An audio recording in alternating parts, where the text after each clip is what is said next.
शुरू करते हैं हम अपनी क्लास। हमारा टॉपिक जो चल रहा था अलजेब्रा है और ये इसका लास्ट टॉपिक है जो हम ले रहे हैं। इसमें हमें इक्वेशन को सॉल्व करना है, उसको रिड्यूस करके। इसको मैं एक एग्जांपल से आपको क्लियर करना चाहती हूँ। 7x - 2y, डिनोमिनेटर में s के xy = 5 और दूसरी इक्वेशन है 8x + 7y, इसके डिनोमिनेटर में xy और इसकी वैल्यू है 50। दो इक्वेशन है जिसमें आपको x और y की वैल्यू फाइंड करनी है, बट ये इक्वेशन जो नॉर्मल इक्वेशन होती है उस फॉर्म में नहीं है। इसमें आपको एक कन्वर्जन करना पड़ता है इस तरह के क्वेश्चंस में, जिसमें आपको कुछ एज्यूम करना पड़ता है। इस फॉर्म को कहते हैं रिड्यूसिबल पेयर ऑफ इक्वेशन। तो किस तरह से करते हैं वो शुरू करते हैं।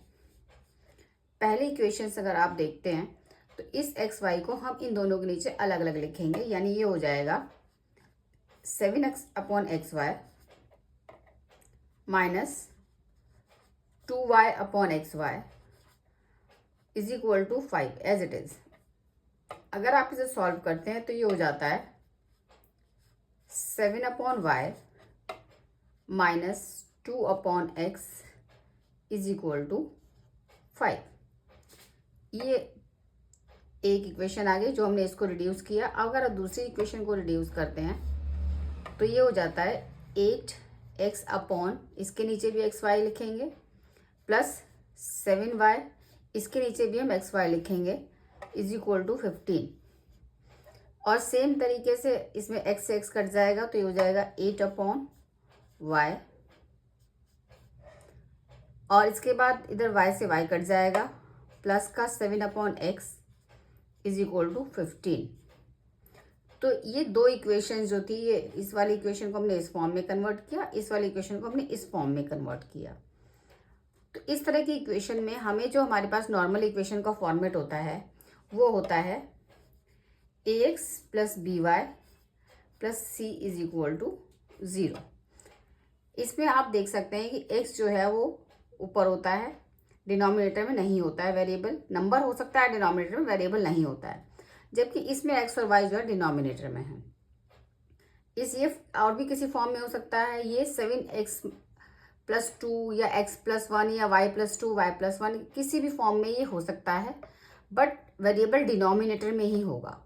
तो इस तरह के क्वेश्चंस को हम सॉल्व करने के लिए जो हमारा वेरिएबल डिनोमिनेटर में होता है उसको हम कुछ एज्यूम कर लेते हैं, उसको रिड्यूस कर लेते हैं। जैसे कि इस इक्वेशन में हम लोग देख सकते हैं कि हम 1/x लेट 1/x इसको हम मान लेते हैं u के बराबर, और 1/y को मान लेते हैं v के बराबर। ये हमने इसलिए किया कि अगर हम इसको इसमें कन्वर्ट करते हैं तो हमारे पास जो वेरिएबल डिनोमिनेटर में है वो न्यूमरेटर में आ जाएगा। तो अगर हम इसको पुट करते हैं इक्वेशन 1 में, इक्वेशन 1 में की अगर बात करते हैं तो ये हो जाता है 7y हमने माना है v को, यानी 7v - 2u = 5। ये इक्वेशन 1 हो गई। इक्वेशन 2 अगर हम मानते हैं तो इसमें 1/y जो हो गया ये v के बराबर हो गया, 8v हो गया, प्लस का 7u हो गया, और = आ गया 15। तो हमने इसको जब एज्यूम किया तो उसके बाद हमारी इक्वेशन जो एक्स वाई में थी अब वो कन्वर्ट होके u और v में हो गई है, और u और v जो है हमारे पास इस फॉर्म में है जिस फॉर्म में हमें चाहिए थे।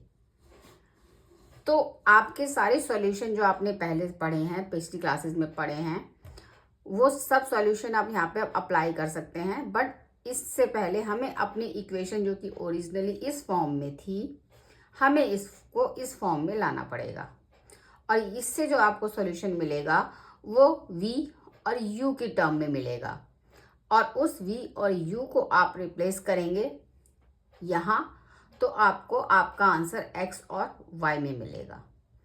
तो चलिए स्टार्ट करते हैं इसके आगे वाला पार्ट। अब जैसे कि हमें पता है कि हमें किसी एक नंबर को बराबर करना पड़ता है, तो इसको v को बराबर करने के लिए हमें यहाँ पे 8 से मल्टीप्लाई करना पड़ेगा और इक्वेशन 2 को 7 से।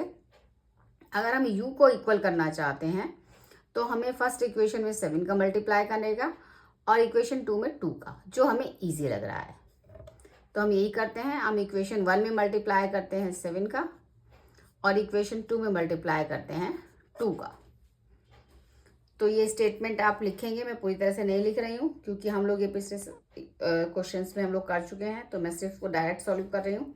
तो ये जाएगा 49v minus 14u is equal to 35 और दूसरी इक्वेशन हो जाएगी 16v plus 14u is equal to 30। आप इसे सॉल्व करेंगे, इक्वेशन को प्लस माइनस का साइन है इसलिए ऑन एडिशन ही कर रहे हैं हम लोग। तो इसको सॉल्व करते हैं तो हो जाता है 65v इज इक्वल टू 65। तो इससे आपको जो वैल्यू मिली v की वो मिली 65/65 यानी मिली 1। इस v को वैल्यू को हम लोग इक्वेशन में रखेंगे, तो हम लोग इसको रख देते हैं इक्वेशन में, value of v in equation 1। इसमें v की वैल्यू रखते हैं तो ये हो जाता है 7 into 1 minus 2u is equal to 5। इसका मतलब ये हुआ कि 2u is equal to 7 minus 5 यानी u इज इक्वल टू आ गया 1। तो इस तरह से आपने देखा कि v की वैल्यू भी 1 आई और u की वैल्यू भी 1 आई, लेकिन हमें आंसर में v और u नहीं चाहिए, हमें चाहिए x और y। तो हम जाएंगे जहां हमने इसको माना है। तो 1/x जो था वो था हमारे u के बराबर, u की वैल्यू है 1। इसको अगर हम देखते हैं तो इस हिसाब से आ गया कि x की वैल्यू आ गई 1। इसी तरह से 1/y जो हमने माना था वो माना था v और v की वैल्यू 1। इसका मतलब y की वैल्यू भी जो आ गई 1।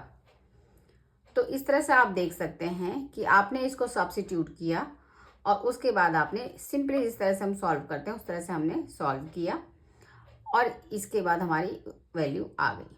आप इसको वेरीफाई भी कर सकते हैं, वेरिफिकेशन भी देख लेते हैं। वैसे हम लोग पहले समझ चुके हैं, फिर भी एक बार इसमें भी देखते हैं। तो यहाँ अगर बात करते हैं 7 into 1 minus 2 into 1 upon 1 into 1, ये हो जाता है 7 माइनस 2 अपॉन 1, ये वैल्यू आ जाती है 5, जो कि हमारे इस 5 के इक्वल है, राइट हैंड साइड वाले 5 के इक्वल है। यानी हमारा ये आंसर एकदम सही है।